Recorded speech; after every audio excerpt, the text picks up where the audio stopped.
ஹரே கிருஷ்ணா.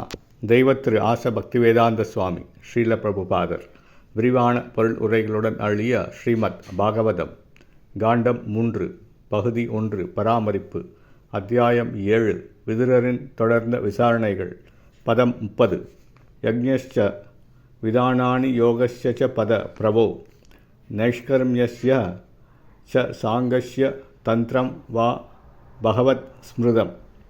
மொழிபெயர்ப்பு: வெவ்வேறு யாகங்கள், யோக மார்க்கங்கள், பகுத்தறிவு, கல்வி மற்றும் பக்தி தொண்டு ஆகியவற்றின் விரிவுகளையும் கூட அவற்றின் கட்டுப்பாட்டு விதிகளுடன் விவரிக்க வேண்டுகிறேன். பொருளுரை: இங்கு தந்திரம் எனும் சொல் முக்கியமானதாகும்.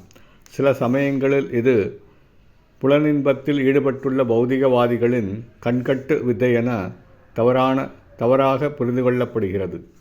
ஆனால் ஸ்ரீ நாரத முனியால் தொகுக்கப்பட்ட பக்தி விஞ்ஞானம்தான் இங்கு தந்திரம் என்ற சொல்லால் குறிப்பிடப்படுகிறது. பக்தி மார்க்கத்தின் இத்தகைய கட்டுப்பாடான விளக்கங்களை நன்கு பயன்படுத்தி கொண்டு பகவானின் பக்தி தொண்டில் ஒருவர் முன்னேற வேண்டும். சாங்கிய தத்துவம்தான் அறிவை பெறுவதற்குரிய அடிப்படை கொள்கையாகும். இது மைத்ரேய முனிவரால் விளக்கப்படும். தேவஹூதி புத்திரரான கபிலதேவரால் விவரிக்கப்பட்ட சாங்கிய தத்துவம்தான் பரமசத்தியத்தை பற்றிய உண்மையான அறிவின் மூலமாகும். சாங்கிய தத்துவத்தை அடிப்படையாக கொள்ளாத அறிவு வெறும் மனக்கற்பனையாகும். அதனால் உண்மையான லாபத்தை அளிக்க முடியாது. ஹரே கிருஷ்ணா.